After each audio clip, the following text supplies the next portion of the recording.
Greetings, fellow Ghibli fans. Blue Dragon 5 here. And Jacob Weil.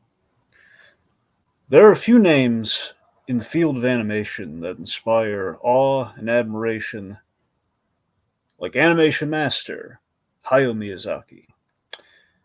To properly pay tribute to the man's illustrious career, we're embarking on a 3-year journey through his films, seeking enlightenment along the way. May you find it with us this May-azaki. And tonight's selection, delivering right to you, Kiki's Delivery Service. Service with a broom. Oh yeah.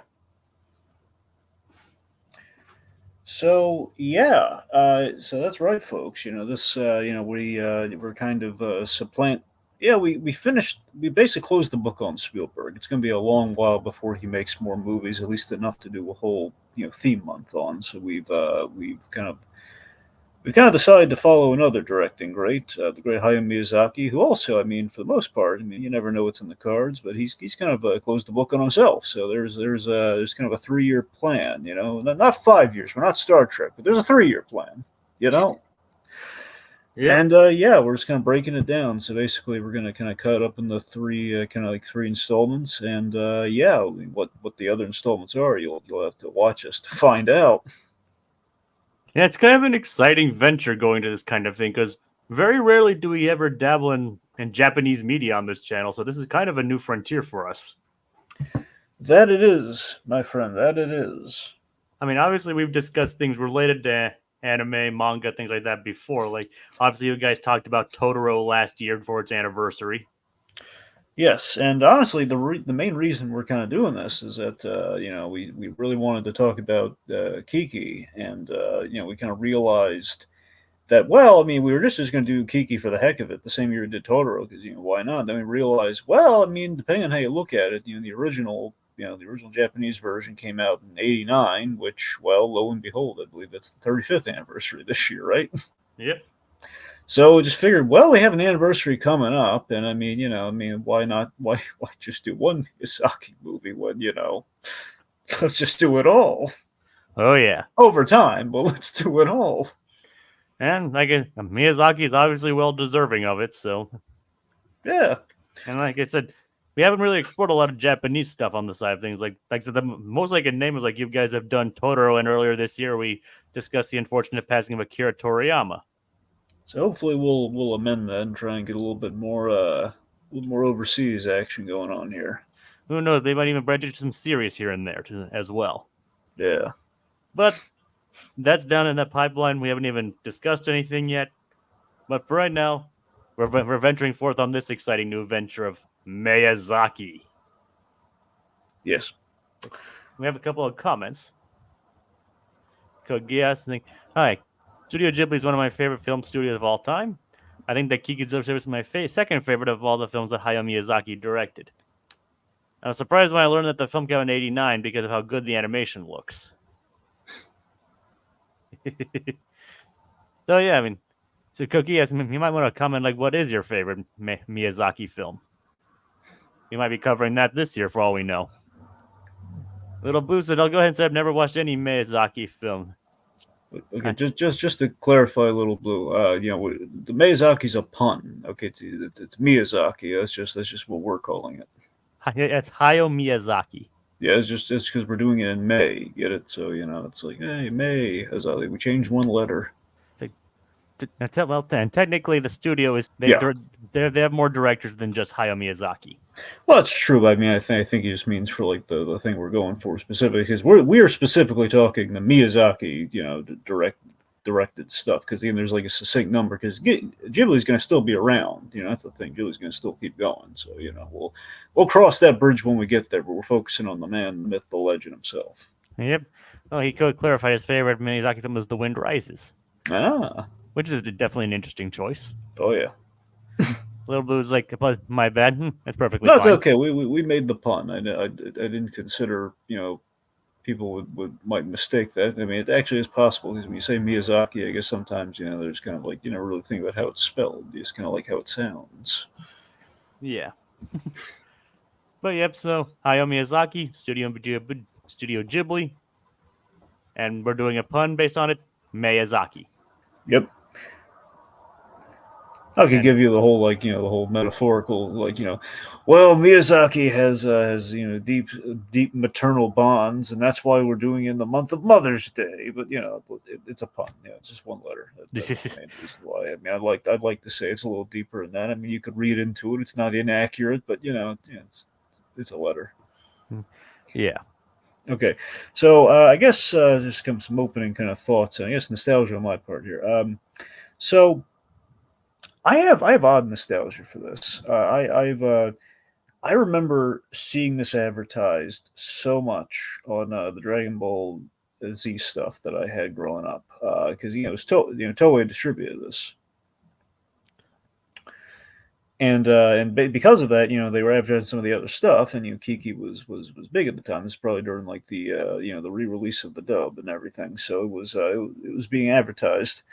And I tell you, man, that was very likely my first glimpse at Hayao Miyazaki slash Studio Ghibli. I think that was my first glimpse at it. I think seeing the trailer for Kiki's Delivery Service, and I was just very blown away by it. And I was like, man, I would love to see that, but I wasn't really in a position where I could really seek that out at that time. It was that far back. You really had to look for the Miyazaki stuff.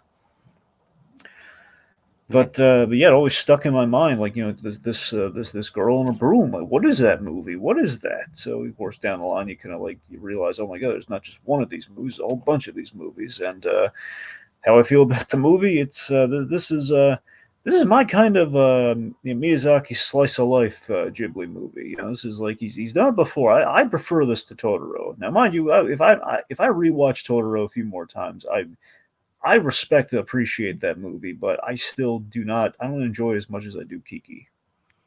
All right.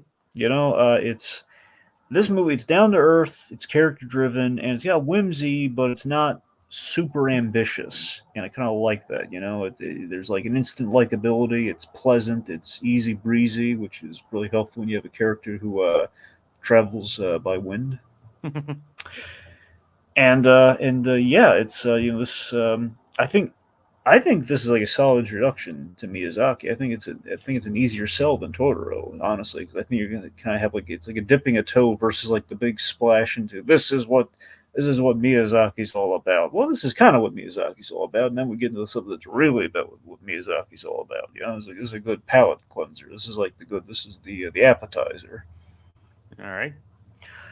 And just I guess lastly, just it hit my honestly, this thing hits my anime sensibilities without throwing me into the deep end, like I think with later Miyazaki stuff. That's not an insult against later Miyazaki. I love some later Miyazaki stuff. It's just I don't know. This just kind of hits. I think this one hits a lot more. It's kind of like like the slice of life kind of fillery anime stuff. I'm not saying this is filler, but it's just kind of like the calm down kind of period within like the big anime shows, like the kind of the fillery, the kind of the slice of life sections of Yu Yu Hakusho or Dragon Ball Z. This is kind of like we're living in the cut there, and we have like high caliber animation.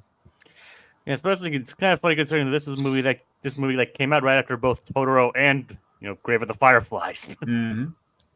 It's like technically like Grave of the Fireflies and Totoro came out on the same day. Mm-hmm. So yeah, and this movie pretty much came right after both of those. So it was a pretty interesting change of pace for Ghibli, from what I understand. All right, sorry, didn't you have any more for your No, opening? no, no, that's it. How do you feel about it, man? This is your first time watching it, right? Yeah, literally today was my first day ever watching this movie. Yep. And however, this was not my first Studio Ghibli film ever watching it. It's actually my second. I actually did watch Spirited Away last year, a couple of years ago. But the thing is, I've been familiar with Ghibli for many years. I think the first glimpse I ever saw was like I saw Spirited Away at a library, but I never rented it. But it was like, but just looking at the images and the cover, just like it was like almost like one of my first exposures to Japanese media in general that I was aware of anyway. just as like these distinct looking character designs and everything. Like I didn't know what to make of it when I was younger. I couldn't really appreciate. You know what I mean? You know what I mean, Dragon? Yeah. I was like, so.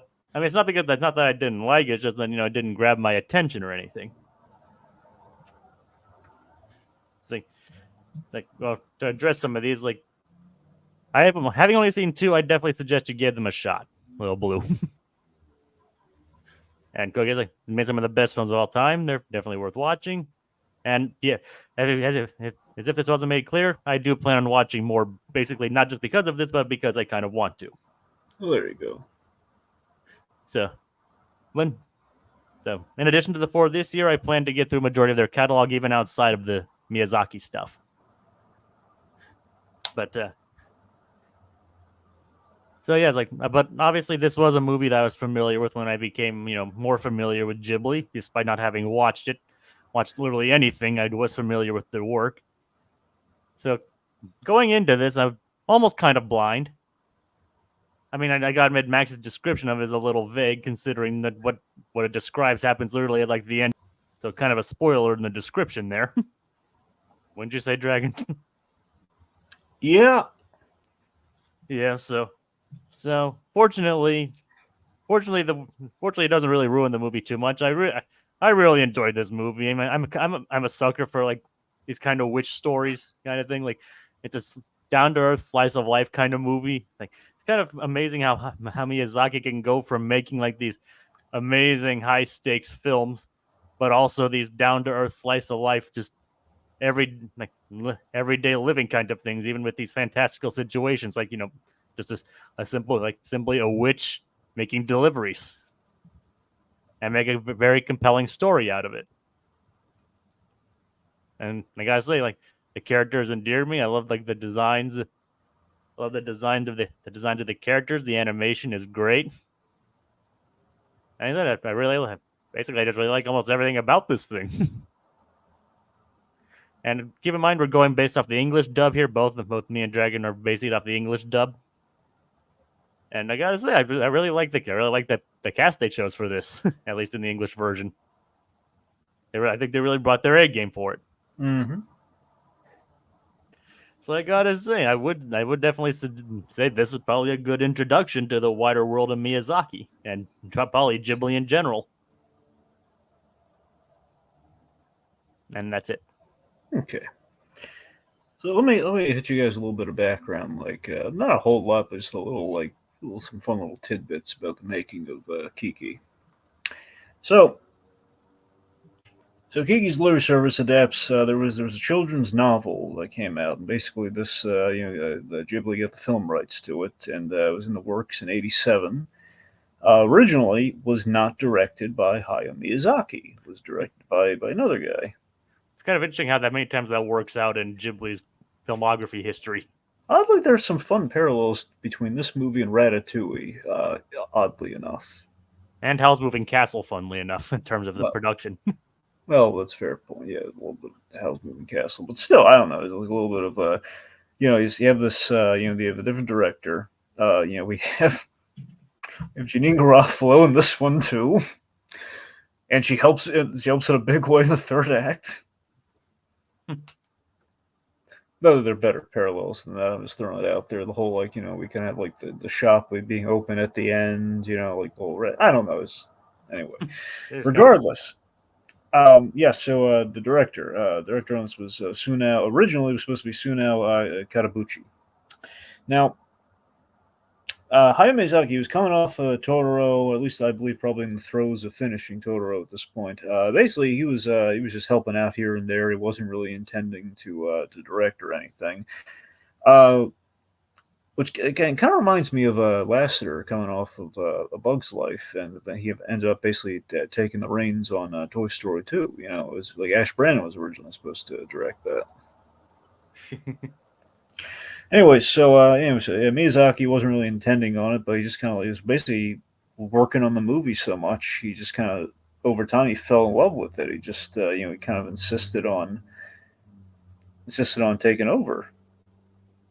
And obviously, Yeah, to the point where it's Miyazaki's very much a perfectionist, where he obsesses over all the details, and to a certain point he kind of like you kind of takes full control. It's very much like no, no, no, I'll do it. Just let me do it. It's like fine, I'll do it myself. Only less menacing and with a less grimace looking, kind of. But the point still stands. That it does. Not like Anyway. I'm gonna wipe out half your work. Yeah.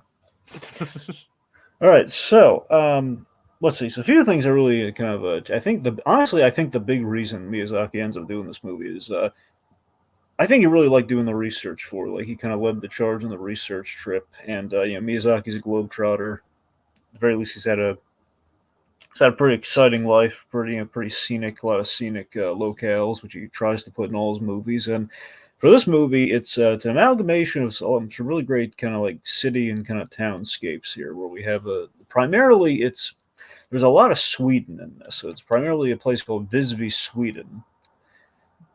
And basically, that combines a little bit of San Francisco, which you can see, a bit of Scotland, bit of Paris, and maybe like a dash of Italy, which obviously we'll go more full tilt with down the road with Porco Rosso. Not to mention, bridges his love of flying in there too. Well, of course, yeah. I mean, well, he kind of puts that in everything, though. But yeah, Except like maybe Ponyo and Mononoke. true. Anyway, interestingly, something really interesting about this though is that the way Miyazaki kind of framed the movie, he did it in kind of the way, at least the way he describes it's kind of like an alternative 1950s setting where basically there was no World War One, there's no World War Two. This is not a world that's been ravaged by war. So it's literally as idyllic as you could possibly imagine. Like there's no we don't have Miyazaki's usual kind of essentially the equivalent to Spielberg's daddy issues, which we'll get into in other films, I'm sure. For Miyazaki is Miyazaki himself does have daddy issues with his father's war profiteering past, so there's a lot there. Kind of ironic considering he kind of passed that on to his son. Yeah, there's a lot there. Yeah, How he basically gave his own son daddy issues. exactly. Yep, But that's the moving way it, daddy issues work. It just keeps on going. yeah, poor Goro. Yeah, poor Goro. Anyway, but yeah, so the point is he kept tinkering with it to the point where he wanted to take over, and another thing is like it sounds like a big challenge for him. And he was doing a little bit. He's doing this on Totoro, obviously, but I think the difference being he wanted a film with a young female protagonist for the challenge of it, and he had obviously done Totoro with like our young girl characters, but they weren't quite 13. Like this is the challenge, like the young female teenage protagonist, like 13 going on 30, essentially. Kind of like more. He wanted to like do like a more of a coming of age thing. Exactly. The problem is Miyazaki did not have any daughters, and Goro is very, very aware of this. But Oh boy. kidding, I'm kidding. I know. But yeah, so he had no daughters, and Miyazaki, he had all brothers growing up, so he was kind of at a loss there. But thankfully, his trusty producer, kind of the Ed Catmull to his John Lasseter, if you will, Toshio Suzuki, this guy, kind of a lifer in the camp of Miyazaki, he had a daughter, and she was essentially the basis of Kiki, 13-year-old girl, kind of in the similar affects, similar kind of personality to Kiki, and they kind of put that in the movie. That's pretty cool. Yeah, so the movie's very special for the producer, very special for Suzuki. Inspired by his daughter. Yeah, yeah, very, and of course reminds us of another animated film, a Pixar film, Inside Out. Yep, Pete Doctor's daughter. Coming of age, daughter in the movie. Yeah. Not to mention that the girl in Up was named after his daughter, Yep. Ellie Doctor. Of course, Monsters Inc. The whole wild little girl. Big Doctor becoming a papa. Yep. It's amazing how much of Ellie he put into those movies. Yeah, I just love that the Pixar filmmakers keep putting their kids in their movies. Oh At yeah, least in some sense, like Andrew Stanton and his son. Again, obviously Finding Squirt Nemo. and Well, Squirt. no, well, you're right. Well, actually, no, Squirt's. Well, that's Brad Bird's son, but But Andrew Stanton did voice Crush though, yeah, so he it's did. kind No, of. no, I think Stan's son is in the. He's in the movie as a different character, but yeah, you're right. I mean, I thought he meant like talking about the analogs, not necessarily Well, no, being. you're right. The analogs are there too, but I meant literally like like the whole premise is like based on him going for the walk with his son. So that's where the idea for Nemo comes from, really. Oh, that's fair then. But regard, you're not far off. It's all there. Anyway, so the goal of this film was to teach kids to deal with self doubt, which I think is a really admirable goal, and Ghibli kind of likes to do that sort of stuff. Originally, it was supposed to be like an hour-long special from the sounds of it, and it ended up being a feature film. Hmm. Let's see. So, Miyazaki, story-wise, Miyazaki made three big changes from the book, and this is important. He made three additions to the film that were not in the book. He added the bit with the crows, like the whole like losing the toy to the losing the toy in the field of the crows and everything. Mm-hmm. Kiki losing her powers, Spider-Man 2 style, Yeah, and I actually read about that one. yep, and the whole Zeppelin climax, like the third act climax. Yeah, and from what I understand, the author the author actually like took some inspiration from this movie when she made continuous sequels to the books. Yeah, but initially she didn't like those additions, and she made it known. And Miyazaki and Toshiro, Toshio, they brought her to the studio and they schmoozed her. They made her, they showed her the process. They kind of won her over, and it's like, okay, I approve of this to the point where again she's like you said, she's putting in the books. Yep. As you can probably guess, all the stuff on the broom, most difficult stuff to animate in the movie. And that's the reason why they gave Kiki short hair instead of the long hair she had in the books. Yep. Because it was easier to animate. Yep, because the movie would have taken 2 more years if they had the hair. Yeah, I mean, don't get me wrong. Studio Ghibli usually doesn't cut corners, but they know where to make things easier. Oh yeah, I mean they're no dummies over there. I know, but I mean, look at them. They don't cut corners when it comes to They animation. But just cut hair. yes, And and let's face it, she makes it work. The short hair looks good on Kiki. I think it looks good on her too. So, anyways, this is the bow helps too. well, yeah, it completes the ensemble, my friend. Oh yeah. Anyway, so this was a big legit success for Ghibli. I mean, before I forget how well Totoro did. Like ultimately, I know it became important to him, but I don't know if this is like the first big commercial success they really had. I have no idea. I mean, at least Ghibli in terms of like them being like a studio and it kind of going well and like everyone seeing it and everything. Like Totoro was probably like that was like the proving their merit sort of movie. And what about Castle in the Sky? well, that's the thing.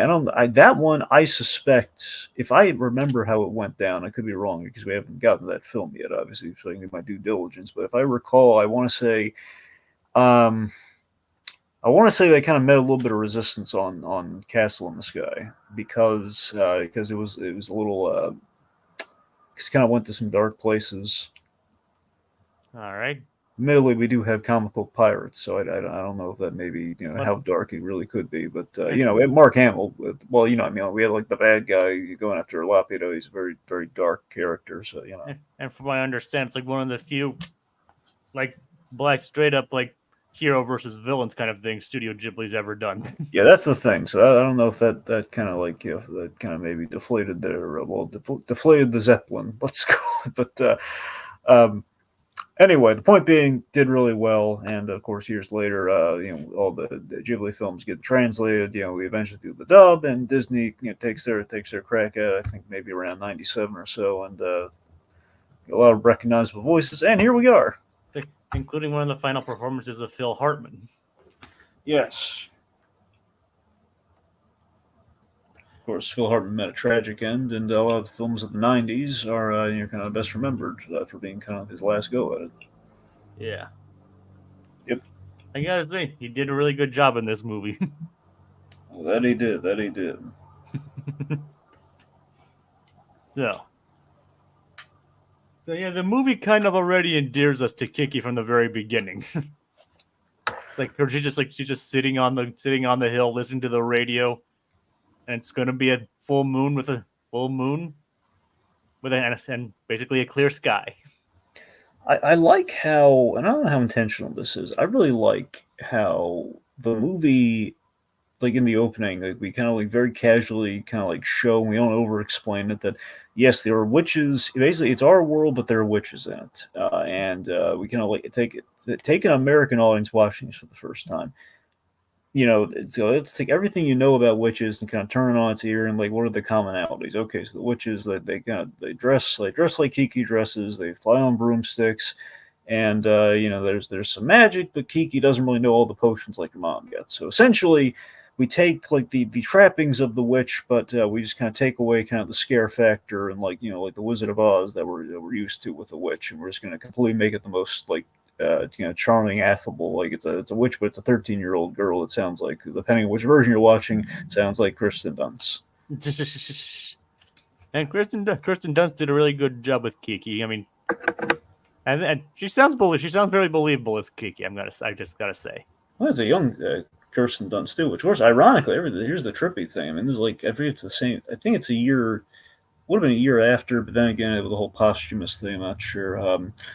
You have it's probably like right after Small Soldiers, like between Hartman plays her dad in that movie. Huh. Kind of interesting how that worked out. Yeah. All right. Anyway, but yeah, so I just kind of like how we kind of like turn the witch thing on its ear. So it's kind of like it's a de facto Halloween movie without being a Halloween movie, you know? Yeah, I mean, there's not a lot of scary stuff in this movie No, of course not. No. outside the climax. Yeah. And even then, that's not really as scary and stuff as Miyazaki gets.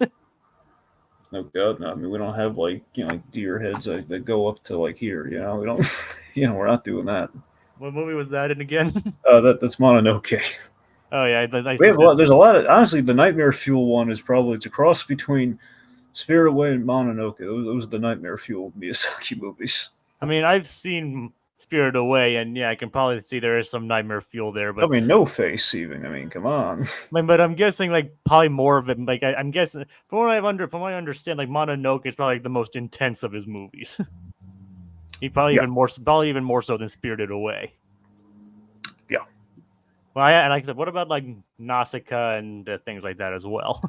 I mean, Nausicaa. I mean, they're giant bugs, but they move very artfully and slowly. So I don't really know if like scary. I mean, it's a scale thing more than it's like a scary thing. But I mean, creepy All right, crawly bugs. all right. But one of these days we'll talk about Mononoke. Yeah.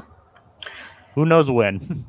Who knows? Anyway, so the point being, the witches, they're not fear. It's like a pleasant curiosity, which I think the equivalent be, it's like a Wiccan. Like, witches are technically like descended from Wiccans, like at least according to the Scooby Doo Witch's Ghost. If we're just going to go off that as a barometer. And at least in the books, and as far as it's implied in the movie, the only women can be witches. Yeah. Well, Only women have magic. there you go. It's like witches and warlocks sort of thing. But you're right, predominantly female witches, like in the traditional sense. But what I'm getting at is, it's like it's like a Japanese Wiccan of sorts, where witches aren't really like literally witches, but they're more like kind of like Wiccans with kind of a witch-like appeal. Yeah, and it doesn't really go into like being into magical girl territory either. Yeah, exactly. The most we do is like the mom makes potions, and these, again, that's what I'm saying. It's more like a Wiccan thing. It's like herbal stuff for all we know. We don't know. She's making potions, but they always blow up in her face. We don't even know what they do. It's like a medical thing. So it's very Wiccan-like, more Wiccan than witch. And we don't even know what her dad does. He drives, Jacob. He drives a car and he wears a suit, and he sometimes goes camping, but it all gets tangled up and it all falls down. It's like he really was looking forward to the camping trip with Kiki. Yeah. And unfortunately, he doesn't get to go on the camping trip. No, he But doesn't. but I really love the bond that she has with her dad and her mom. I do love the fun fact that Dexter's parents voice Kiki's parents. Yep, that is pretty cool. Kath Soucie and Jeff Bennett. Yep, they got them to voice Kiki's parents. Good. It's like I really love like the when he lifts Kiki, like, can you lift me like you did when I was younger? I don't know. It's just like, oh, Yeah. Like it immediately endears us to the family, and especially Kiki in general. All right, so I tell you, man, it's an inspiring and fun image. Just which later on we turn to an awesome wooden sign. By the very end of the movie, we turn to a metal sign. Oh Just yeah, the image of Kiki riding the broom with a little radio dangling from the front, and and and uh, and and and and Gigi. Gigi, yeah, Yeah, it's a very and Star Lord like image, just like her with the Walkman equivalent. she really likes the radio. Yeah, I love it. I think it's a great introduction to her. It tells like, hey, she's a 13-year-old girl, but she can fly, and she can't fly great, but it's going to be important though that she can fly. And no one else can. I can talk to cats. Oh, like one cat, but yeah. Well, you talk to a cat. Which, by the way, I just want to be clear. The whole. You're probably wondering why is there a talking cat in the movie? Well, it's because like in magic lore, you have like a familiar. Familiar is like just a shape shifting assistant, which technically, I guess sometimes they might just chalk it up to, okay, maybe it doesn't shape shift. We'll just keep my cat. But essentially, you have like the talking small animal, black small animal companion, which in this case, small little cat. Yeah. So, but yeah, I like Gigi. We all like Gigi, and we all like Phil Hartman. Oh yeah, like he brings the again. We're all basing this based on the English dub because I think there's some differences between the English dub and the original Japanese version. But he really had the. I think from last time, a lot of his stuff he did was like probably ad libbed or whatever. Yeah. But he definitely brings a different kind of sense of humor to the film, and even brings like a bit of heart when he's talking to Kiki as well. I like that it's pulled back too, which is kind of Hartman saying a lot with a little there, just like a few lines. It's like we're giving them, even when we give them some standard lines, like there's something like we should eat, I don't know, there's something about that. Yep, like how he was concerned when she was sick and all that. Yeah. All right, so they pick a town, and they're having a rough start getting settled. We run to a snooty witch. It's, it's like yeah, like, I was like, like the beginning of the movie was so pleasant, and then we get across this lady and her stuck up cat. Yep. Like talking about like how Kiki doesn't have a job and she's just like and the girl on the brooms like does it's like fortune readings and all that. Mm-hmm. So the important thing is that we set up each witch kind of has a gift that they can use. There's flight, that the flight's a natural, and there's a secondary thing. Which Kiki doesn't even know what hers is yet. Yeah, which I think is more of a symbolic thing, where she doesn't really need one, but it's kind of more like her person. It's more of like kind of a strength of character than it is like a magical ability. Yeah, like something she wants to do and can do. Yeah, she's got a can-do attitude. That's the greatest power of all.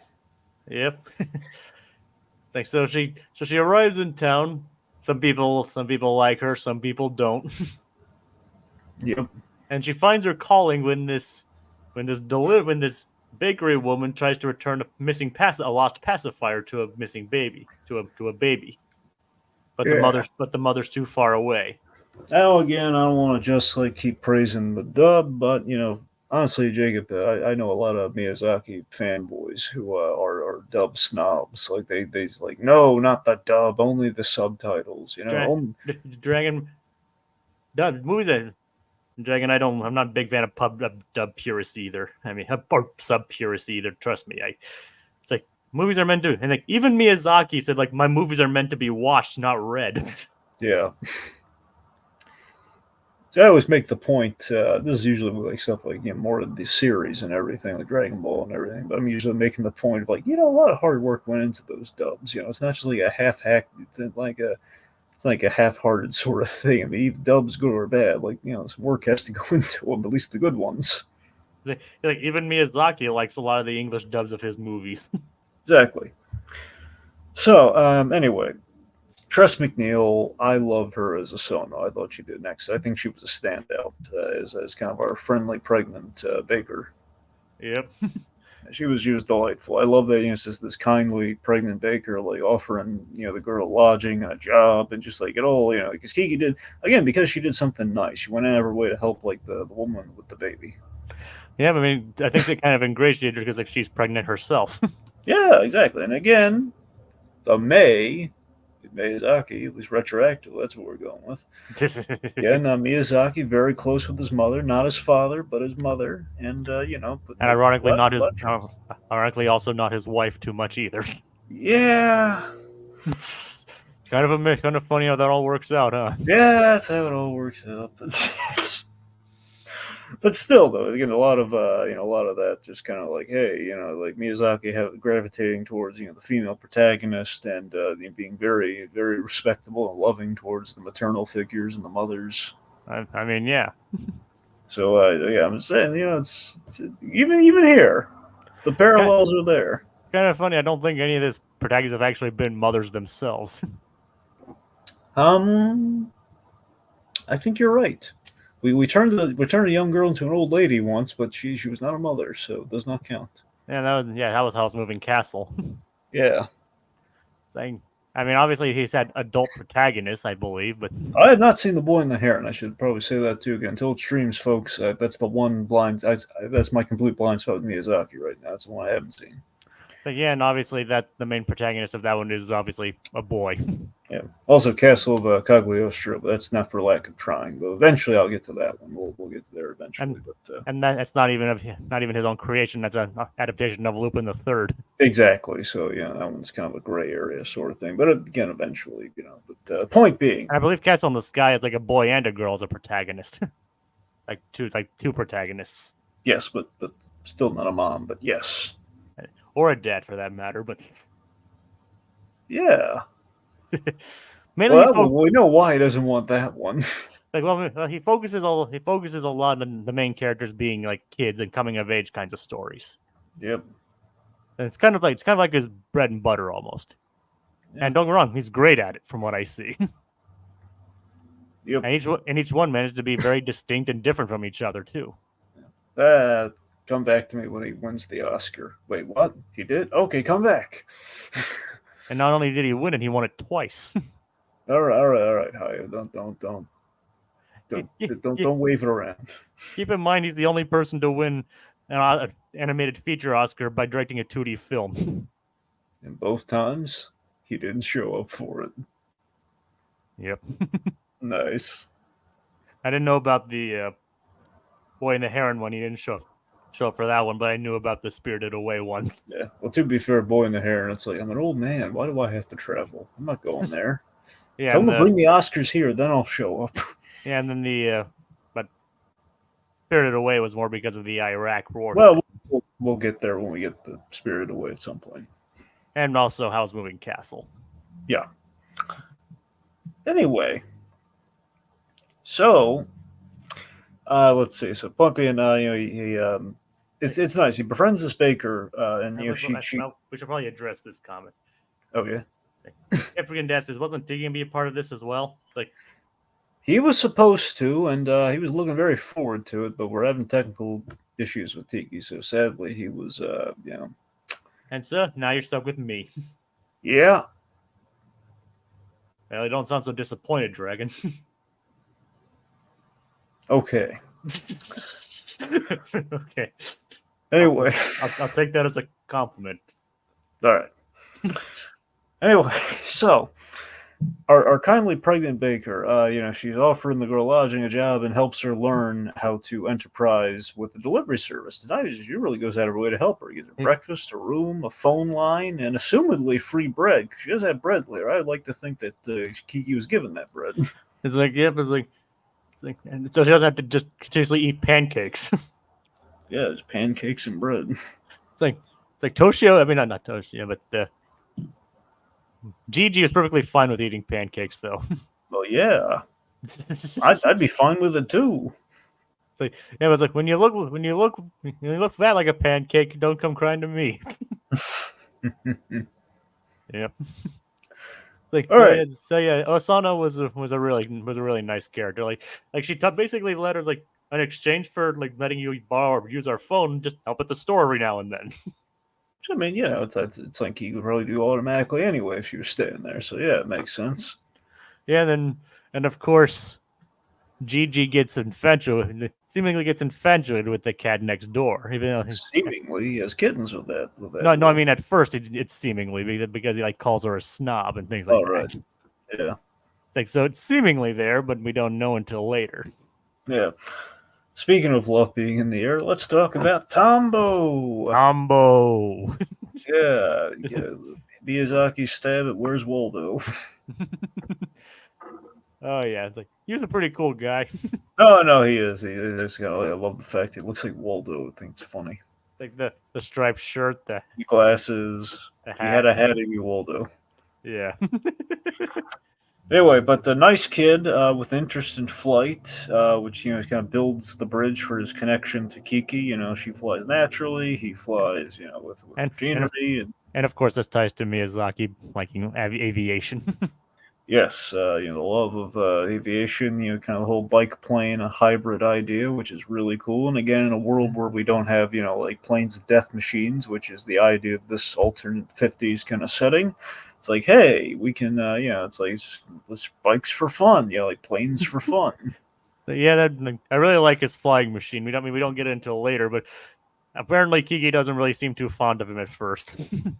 Oh no, she's again a little presumptuous. She's a little Kiki's a little spoiled. Like her father's planning this camping trip, and he's like, "Yeah, sorry about that. Just moving on." Poor Okino. Yeah. Yeah, It's like, and then she just like waltzes in, flies around, kind of like acting like she kind of owns the place a little bit. yep, Only to realize, like, when she gets hit by a truck, she's like, "Oh no, oh no, oh no!" As we see here in this image, yep. which we've graciously added Miyazaki in as well. See, Miyazaki was the real Where's Waldo after all? See that's where he is. He's like there he is. I mean, technically, I hear he actually does make like some kind of He does. He anim- has an animated appearance, but for the life of me, I cannot find it. I've heard that it's there. I have tried freeze framing. I can't find it. I couldn't find it either. Like, Then again, Miyazaki might have been younger, so he might have had darker hair during this. That's the thing. yeah, possibly. I mean, this was made in the late '80s. See, I'd like to think that. See, I think the easier thing would have been if we just made Miyazaki the broom guy. It would have made like gave him a Stan Lee cameo. I think it would have just worked a lot better. But like that's my broom. kind of like a Hitchcock kind of guy. That's the thing. Wouldn't that have been great if in each movie gave Miyazaki like a specific a specific cameo like that, like Stan Lee cameo. That would have been funny. Yeah. Anyway. Thing. So it's like, so that she gets in trouble with the police, Yep. only for Tombo to distract them and call them away from her. Yeah, Tombo bails her out, and again, she's like a little presumptuous of you like introducing yourself to me like that. So she's like, yeah, she's a little, yeah. It's like it's kind of rude not to keep talking without introducing yourself, or having me giving a chance to introduce myself and all that. Mhm. It's like she's like, and he's like that's kind of old fashioned. You remind me of my grandmother. So, yeah, dude, Tombo's heart's in the right place, but he's just saying all the wrong things. Yeah, and to be fair, it's kind of like talking to a wall with Kiki sometimes. At this point, Admittedly, yeah, she gets a little hyperactive at times too. Like the whole like, oh, Asano, I need a dress. it's like she wants to she wanted to go to the party, Yep. and she doesn't even wear anything different outside of this outfit. Well, to be fair, she's not supposed to wear anything different. She wants to wear something different. Yeah, she does. Yeah. All right. So the first delivery, it's Ket, played by Pam Alden. Ket. It's his birthday, and Kiki's delivering a present, which is a little canary cage with a little toy cat inside. And, that looks suspiciously like Gigi. it doesn't look like G. You're out of your mind. Never Oh, work. must be another black cat then. Yeah. Come on. It's like Felix or something, man. Come on. Oh yeah, Felix for sure. I thought it was Hello Kitty. All right. So Miyazaki. So we kind of have another symbol of Miyazaki here. With the addition of the crows, it feels. I feel like I'm just it was part of the podcast where I read into things way too much than I should.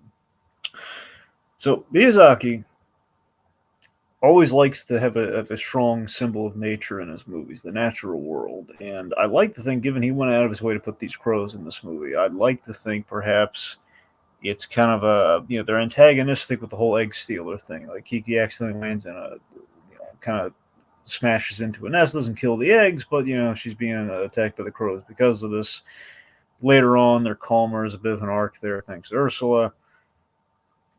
But I like to think the crows presented as they are, it's maybe kind of an allegory or something for humanity. That the crows are distrustful and they're irate, and I think there's like a very human quality to them, and that Kiki just kind of crashes into their world, and she's kind of like she's kind of rejected and kind of like yelled at and like just distrusted, like because everyone else is pretty friendly to her in the movie. Like the crows are kind of like maybe there's something a little more true in nature than there is in what we're seeing. Perhaps I don't know. I mean, that is an interesting take. I never actually thought of it myself. Yeah. But it's I a mean, kind again, of the crows did come around to her. I'm saying the initial like rejection of humanity to event, only through kind of nature in this case. Like you get into the actual truth of the matter from nature. That in real life we would never accept the witch, at least not initially, until we saw like the good or like kind of had a I calm mean, moment. I don't really buy that. I think, but I don't really. I'm kind of like the optimist in that regard. I don't think people would immediately reject something like that.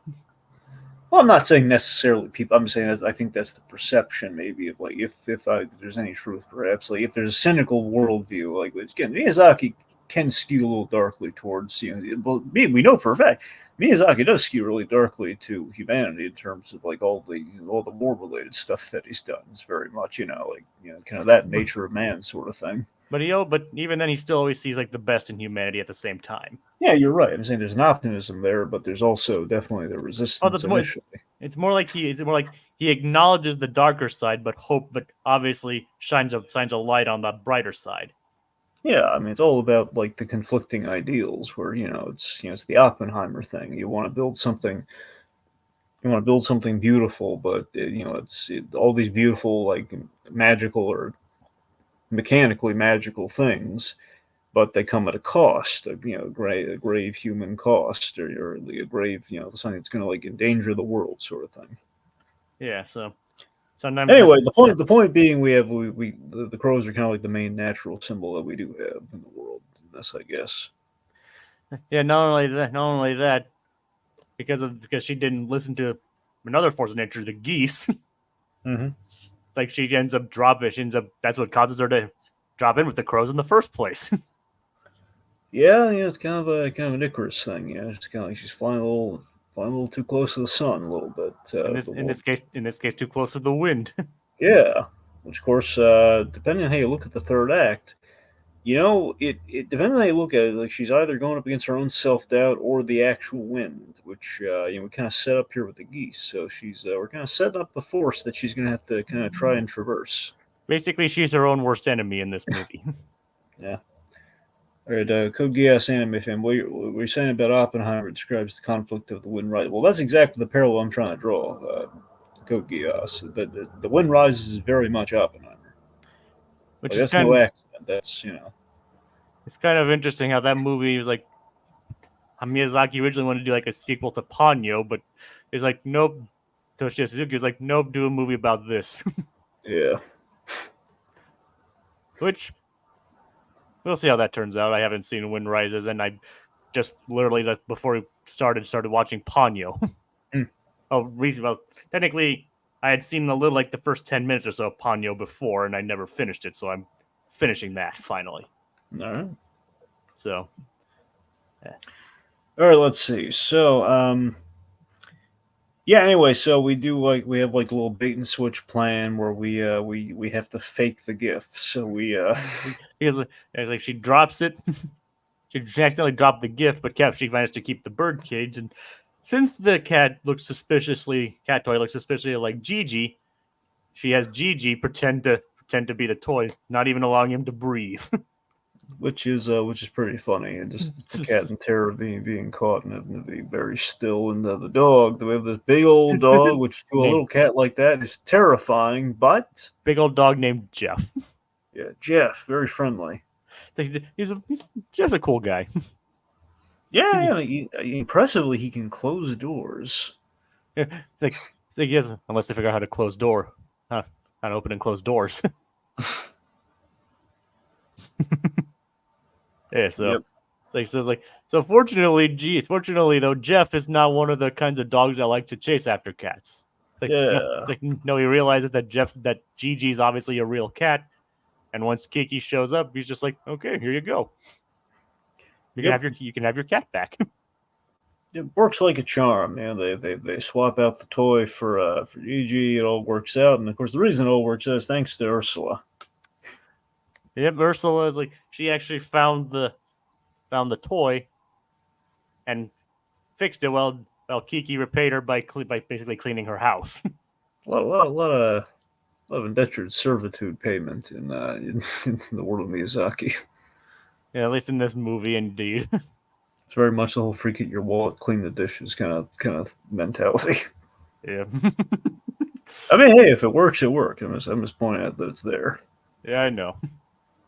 Anyway, so she's an artist. She I think is meant to represent and reflect Miyazaki as an artist. In that later on she has the big moral of the risk of burnout. It's a huge theme of the film. Like you got to slow down. It's the whole traditional moral of don't grow up too fast. Because Kiki's got a year here and she's trying to make the most of it, and of course, in doing so, she might be burning herself out, and the risk of that is she could lose her gift. Yeah, and she kind of does.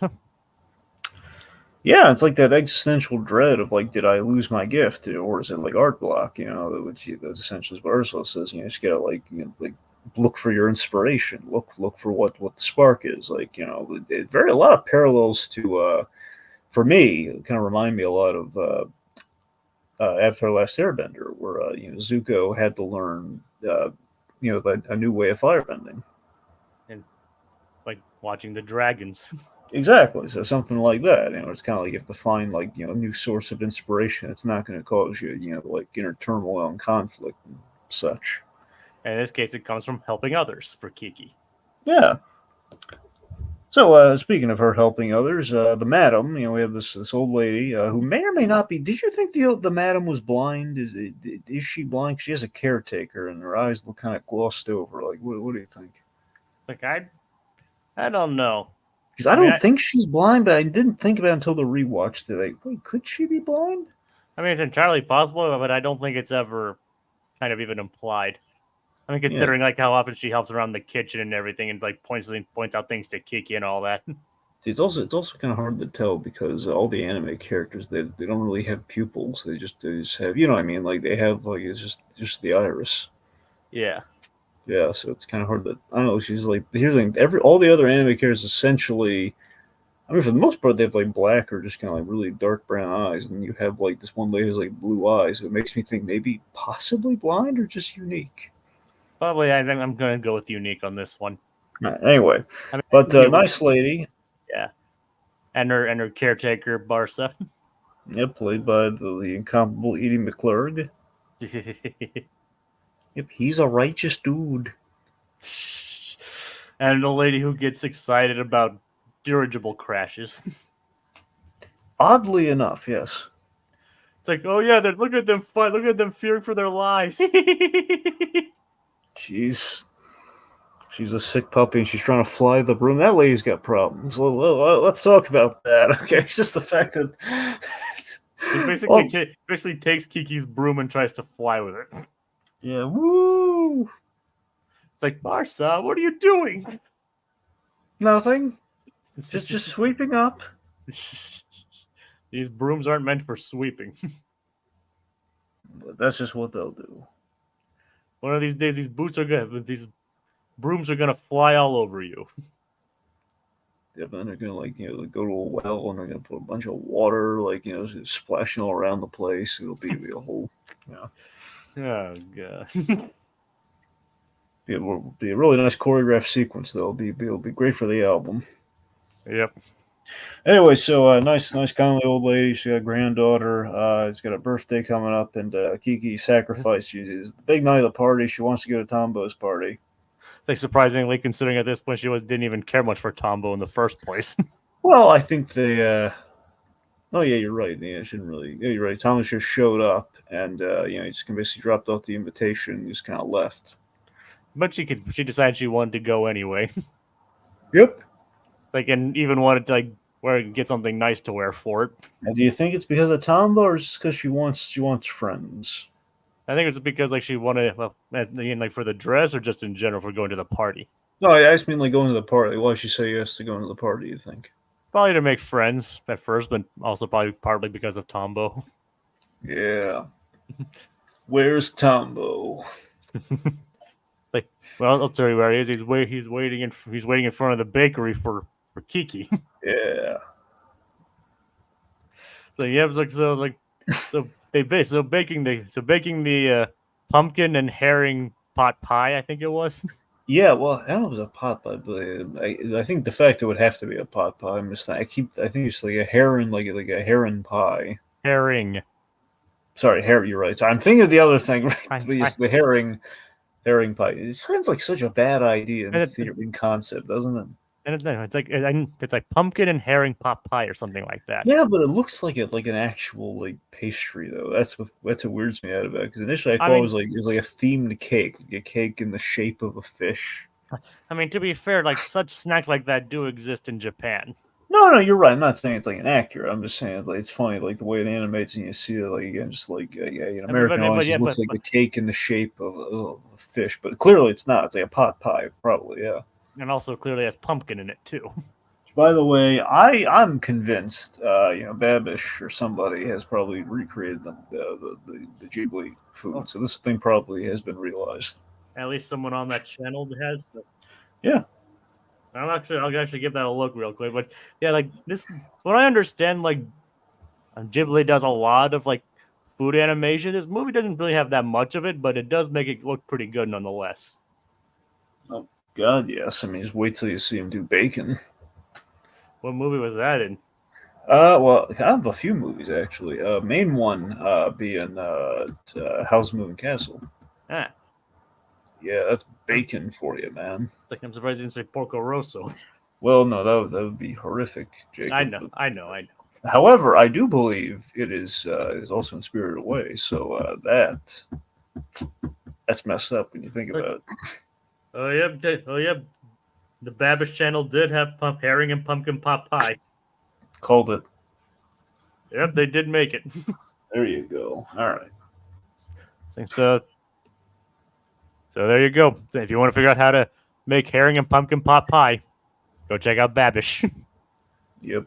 I wonder if they did like that Courage Branzino thing, or Bobka or whatever, like the brand, the fish that gave the life advice in the Perfect episode. That one. No idea. Probably not, but who knows? Anyway.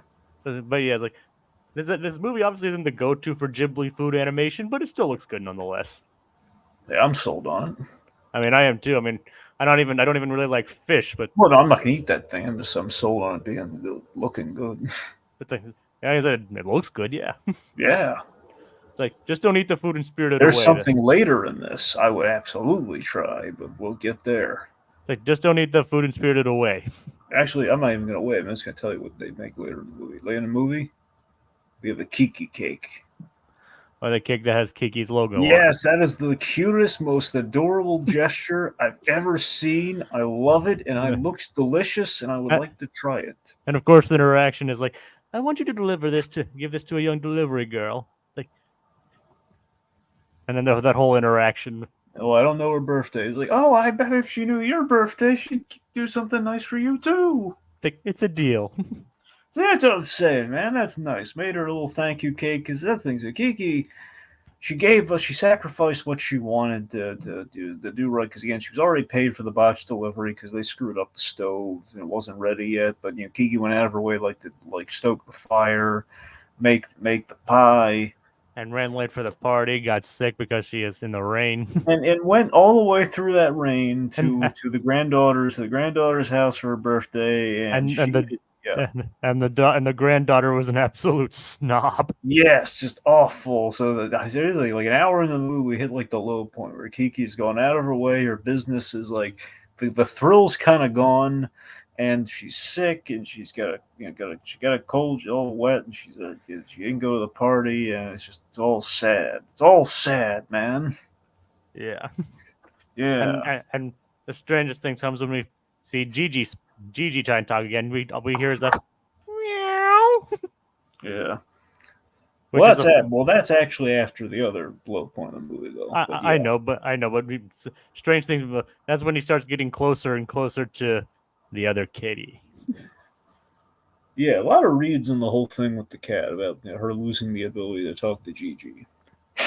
Yeah, it's like so they're like the movie even never even gives an interpretation in the like never gives like a reason why or like never really like, explains like why she lost the ability in the first place. Like Yeah, even Miyazaki himself has given differing reasons as to why it happened. yeah. I heard Miyazaki have a really good response. I was really wowed by this. Miyazaki had a really good response for why the cat doesn't talk at the end of the movie. Is it because like the symbolizing that she's growing up? No, no, it's much more. It's a much better phrasing of it. Okay, you ready? What is it? Essentially, it was well, he doesn't have anything to say. Hmm. Like, what's he gonna say? Like at the end of all that, just like he's gonna be like originally like Grandpa Joe's line from Willy Wonka, like "Yippee," Before it was like, what's he gonna add to that? What's he gonna? So it's just that they just didn't come up with anything for him to say at that Yeah, point. that's the thing. That's what Miyazaki said, like, because he was asked like crazy after the movie came out. Why can't you hear the cat? He's just like, well, the cat didn't really have anything to say. It's, like, it's not that What would she you want him to say? it's not that she lost the ability to hear him at that point or regained it. We just don't know. Yeah, It's like in the books though, she never really lost that ability in the first place. yeah, Gigi was able to talk. right. All right, so real quick, I want to talk just to make sure we don't glaze over it. The flight animation, it's beautifully done. I love how Like we see like all the her trying to meet. all the wide vista shots of her flying over the city. Mhm. Some very iconic shots. Yeah, man, I love seeing her. I love the little touches, like she's trying to maintain balance, and we have like the physics of like when she's carrying something like either cumbersome or heavy, It's on the like broom. it's like I just like one of my favorite scenes, probably like one of the funniest scenes really, is just like when she's carrying this huge heavy package up the stairs. Oh yeah, it's just like it's just like it's like where and what's the address? It's written on the box. Oh yeah. And then she just struggles to lift it up the stairs. It's like I said, it really humanizes her in a way. yeah, yeah. And like on the flip side with the flight thing, we have like we have the combination bike plane, which has this propeller, and I like that for a moment when they're on the thing together. Kiki kind of makes the bike fly. It's like well, she doesn't even really know that she did it herself. Yeah, yeah. I think it's a little ambiguous, but I think it's pretty straightforward. Her emotions like, lifted the bike. I like to think. It's like seeing that, I was like, oh, well, better hope Tombo doesn't hit a speed bump with that propeller in front of him. Yeah, I think it's a or Mark One. It's a prototype. He doesn't quite figure it out. We see him later on. He figures it out, but yeah. like, how do you solve the icing problem? Icing problem. Yeah, better look into it. Might want to look into it. I should have piloted this more than one day. Ah. Oh yeah. Anyway, Yeah, but yeah, it's like he reveals to his dream is like he wants to fly too, and like he's kind of jealous of Kiki that she can do it naturally. But yep. but he doesn't. But I mean, he's more envious than jealous. He really doesn't let that like make him not want to be friends with her at that point. Like he wants to be friends with her even more because of it. So it was an And interesting decision in the movie. One of the most interesting decisions in the movie here. So Kiki, kind of the mind of the teenager here. Kiki kind of retreats into herself, and Tom hasn't done anything wrong here. He's just saying, "Hey, like, come over and meet the rest of the guys." And she kind of liked it when it was just her and Tombo. yeah, and she just like he immediately is like, oh yeah, he's like, oh yeah, he has other friends, and she's just like, well, forget me then. Yeah, so she kind of retreats. She kind of is feeling some self doubt. She's feeling a little down on herself, and probably like a lot of that like maybe like a regret of like, oh man, I should have gone with them and I didn't because I I was in my mean, own head. and also because of like it's like a Catholic thing that almost everybody feels. It's like you spend time with a friend, you get to know them, but then they like realize like you think that you think you're kind of special, and then you realize like, oh wait, they have other friends. Exactly. It's like they have other friends besides me. Hmm. And sometimes it's like sometimes I might not even agree with them, and sometimes just kind of create it's like, and obviously Kiki didn't really like that, and like he even invited her on the dirigible, Yeah. and he even got to pilot it too. Which he's like, "Did you see me wave?" Aw. And during that time when Kiki was down in the dumps and all that too. So Yeah. what were you saying? Well, what I'm saying is, like, again, we get into this section where we kind of legitimize, like, essentially the one of the weaker plot points of Spider-Man 2 in this movie. We basically, so we self-actualize Kiki's power loss. Yeah. Which, yeah, I make the Spider-Man 2 comparison because, infamously in Spider-Man 2, as perfect as that movie is, we do have the plot element of, like, Spider-Man loses powers, and we kept a little vague, and I don't think we can get away with, like, the self-actualization thing as well as we did it here. It's like it's well, the movie was like it's all in his head, like Yeah, so. yeah, yeah.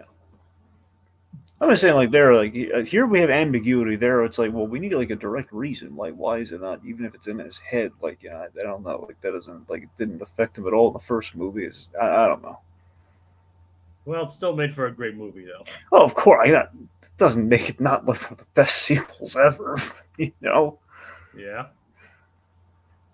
Anyway, yeah. So this thing. So she's gonna lose her gift. She can't fly. You are a 13-year-old girl. You can't fly. But yeah, this is the big obstacle to overcome. If you can't fly, I mean, are you even a witch anymore? And she's feeling pretty sad about this. And this is basically I call the sad portion of the film. And I love how Ursula, gets get yep. Ursula finds her basically because Kiki never visited her after making the promise to do the painting. Mm-hmm. Like, basically takes Kiki on a city tour and takes her to her cabin in the woods, essentially, Yep. and basically shows her the painting that Kiki inspired. Yeah. And basically, that leads to one of Kiki's realizations that like she needs to find the inspiration for why she does what she does. Yeah, and then also like the cautionary thing about the like to avoid burnout, which is basically their little geld, their little kind of girls' day out. The candle that burns twice as bright burns half as long. That is true. So it's interesting, just structurally in our Miyazaki movie here, just to break this down, given we're going to be talking about other movies. We have like the last 20 minutes of this film. Wait, Kogi has just point this out. Yep, it is interesting how Kiki's Illustrious and Spider-Man 2 are both Kristen Dunst's films about the protagonist losing powers. Yeah, he did bring earlier. He did bring up the correlation between Spider-Man and Kiki. Oh yeah, all the way about 7 minutes ago. yeah. So yes, like Ursula provides the lesson. It only and basically also helps cheer up Kiki after everything. Like she lets her sleep the night, basically have a girls' night out. Yeah, takes her mind off it. So again, we have like enough of a potential recharge period for her. Even lets Kiki sleep in her bed. Mm-hmm. And So she goes back to visit Madame and Barca. And then we realize that Tombo is in quite the pickle. We have the dirigible finale transpiring here, where Basically, the strong summer winds come in and knock the dirigible loose from its moorings. I love this, by the way. I love the detail that Tombo is like helping all the other guys try and pull the balloon so the guys can get off the dirigible, which is a rather heroic thing to do. And Tombo is like held on so long, and he ended up. Unfortunately, he's the only one who ends up on the one of the ropes that were holding it down. Yeah. So poor Tombo, but still admirable that he has been on that stuff. When he respects that crew, he wanted to help that crew. And even like communicating with them on what to do. Yeah, that's it's fitting. Anyway, so I love that. So in our last 20 minutes, so naturally do we get our moral, and we get our climax, and we apply it to this. We apply it in a way where it's like not manufactured. You don't see it like tell me, Jake, you watching this for the first time, like did you see it coming? Really, did you see it coming? Like just like when we have like okay, the dirigible is like in crisis. Like did you see that coming for the third act? I definitely didn't see dirigible being. I mean, I kind of figured it'd be like some kind of Chekhov's gun awaken since they brought so much attention to the dirigible and like both the radio and television broadcasts. I figured it would play into the finale somehow. It doesn't like I kind of like that it comes out of nowhere, where it's like okay, we're kind of like wrapped up in Kiki's thing, and then dirigible crashing. It's like yeah, it's like so he did build up the dirigible. So No, you're right. It's not completely coming out of nowhere, not in a negative way. I'm just saying I like that we're just kind of like hit with like stakes, and it's not stakes completely like just completely out of left field, but it's like stakes of like we're I oh mean, but you I mean to be fair, in a previous line they did mention that it did suffer some damages previously, so it's not entirely out of left field either. yeah It's like so like and like there's just enough breadcrumbs. yes, so it's like so it's not just like a what's the opposite of a Deus Ex Machina then? Um, Like instead of a random solution out of nowhere, like a random outside evil force out of nowhere. that's a thing. So I mean it's yeah. So So it's not whatever that proper term would be, but so it's like so that prompts Kiki to try and like rush to his rescue, mhm. and not knowing what to do, she ends up standing next to an old man with a broom. Yep. So we have this great inspiring image of Kiki riding just like a sweet broom. Yep, it's like it turns out any broom will do for a witch. Yep. So she's got a broom, her makeshift broom, and I love like the silence before the flight. It's epic, it's, man. Just like it's like it casts down whether she actually can still do it at this point. so she doesn't fly. Tombo is street pizza. But so basically she found her inspiration, like helping others, Yes. and in this case helping Tombo. Yep. She's gonna find Waldo in the sky. There he is. I'm gonna catch him. I'm gonna get you. Yeah. I'm gonna get you. I'm gonna get you. Okay. Maybe. Okay. I'm gonna stop that now. Anyway. I'm taking the gravitas out of the moment. Anyway, but seriously, I love the silence and like the swirling kind of like wind under her and yeah. So she's So, like, speaking of which, we really can't like talk about any of these the Miyazaki movies without talking about Joe Hisayashi's scores. yeah. I mean, it's I love that it was like one that drowned out the music too. I mean, that's pretty big. Yeah, it's like Joe Hisaishi, like he basically like is like he's so like his scores for these movies are fantastic. You know, Oh, oh yeah. it's like even like he's part of what makes these things such a interesting experience.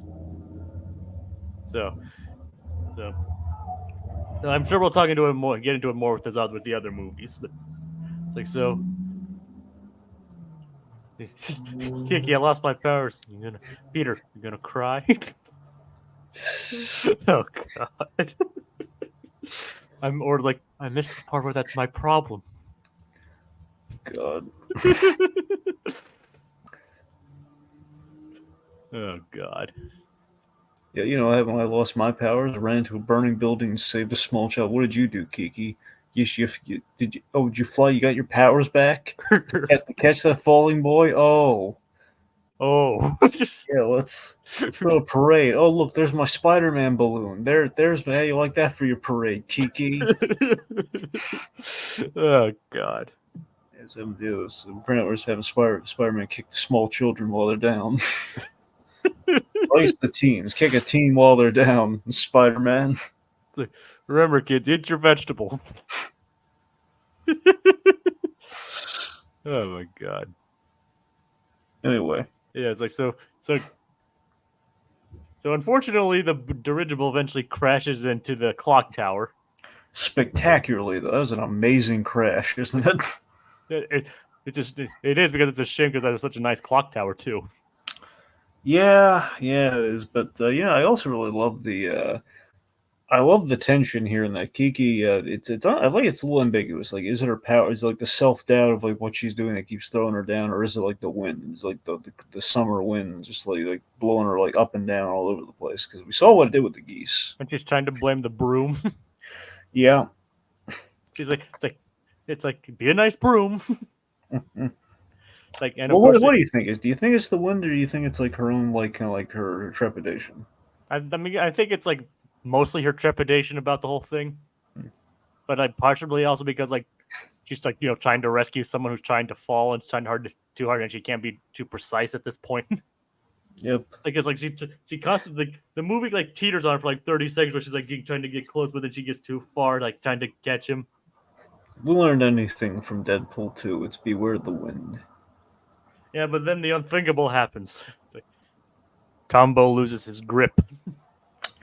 Yep, and he's falling, and kids, he's not falling with style. He's just falling. He's just basically falling with. Ah!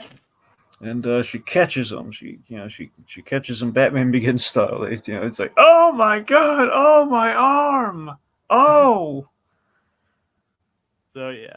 No, no, no. I'm kidding. No, like she kind of. I like we kind of see this too in the animation. Like like the broom kind of matches the momentum, so it's like it's kind of slowing down the fall and everything. So they fall in like little fireman's tarp thing.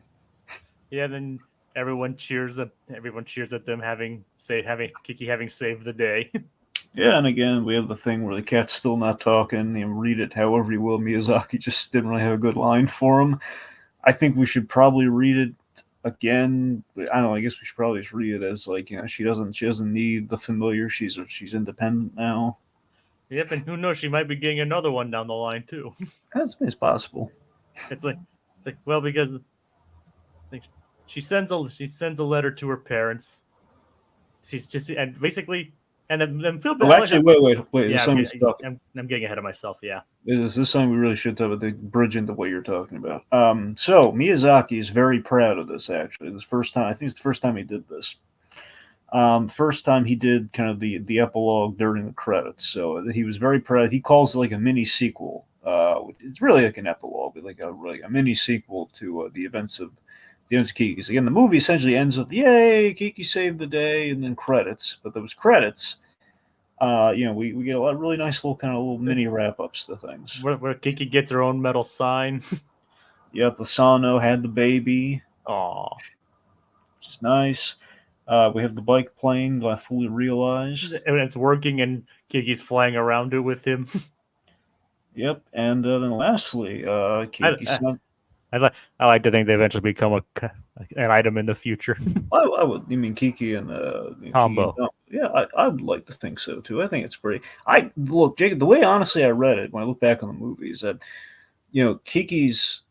We do make a big deal about Kiki looking a lot like her mother. I think the parallel we might be drawing is like if you look at Tombo and you look at Kiki's father, Kiki's father is a real mild mannered guy with glasses, nice guy. Again we put the mother in the same dress because again she's also a witch. She was the witch of her town and everything. So I think the presumption is Kiki's gonna she'll probably move to the city for keeps after she returns home for a year, and she'll probably go back to the city. She and Tombo might settle down, and then the whole journey starts over again. With Kiki having a daughter and stuff, and maybe she'll have a daughter of her own one day. That's what I like. That in my head, canon, that's what happens. That would be nice. Yeah. So yeah, so we see that, we see her, and the final closing letters, like talking about how her delivery business is going well. Like, I really come to love this place. Yeah, it's a feel good ending. It is, yeah. It's a perfect way to end this movie. Like, not a lot of high stakes because kind of a slice of life adventure here and there. Basically, a witch finding her place in the world. Mm-hmm. And even Gigi and Lily have kittens. Yep, it works out for everyone. And they have three ones that take after their mother, and one that looks like Gigi, even kind of getting the nervous traits down too. Yeah. And he's even training. Kind of looks like he's training him to be a familiar in the future. Mm-hmm. All around, it's a very nice ending. It basically wraps up everything nice.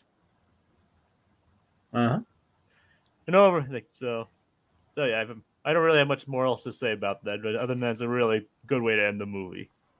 Yeah. Well, what are our commenters? Anything our commenters want us to bring up here before we close out?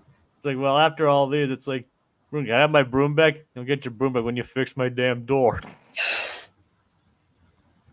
Speaking of Batman Begins, if Kiki didn't save Tombo and let him crash into the clock tower like how Batman let Ducard die in the train, God. you finally learned to do it was necessary. I'm Like, not gonna kill you. I don't have to save you. and then Kiki, and then he's like, then it's like, what are you talking about? Tombo's like, wait, Kiki, no. It's like, wait, you're supposed to save me. And then the song that plays during the credits, "I've Been Enveloped in Tenderness," is one of my favorite songs of all time. And the opening and closing songs are really good in this movie. Oh yeah. Like I do love the opening credits song, which has the radio on. That's great. it's like the obviously the movie, the version that we watched, at least on the one that's on Max, is the G Kids version. It still uses the original Disney English dub, but like restores the original. I believe Disney restored the original songs in the 2010 version that they did. Yeah. And then this is the one that G Kids used and is the one that's streaming on Max at the moment. Mm-hmm. So it's like, so yeah. I haven't heard the original versions, the original English versions of the songs. I'm just going based on what's in this. So I like these. They're really neat little songs. Yeah. So again, Kiki's gonna have a. I think for a lot of us, Kiki has a special place in our hearts. Whether or not it's the most spectacular of the Ghibli fare, but it's just so darn nice. It's a nice, pleasant little movie. It's just like it's the little witch that could, man. It's I don't know. It's just that even just saying the Kiki's delivery service is just something just really nice and simple, and just like it's a very honest and open premise of just like you know little girl and broomstick delivering parcels in a bakery. It just kind of works. It just works.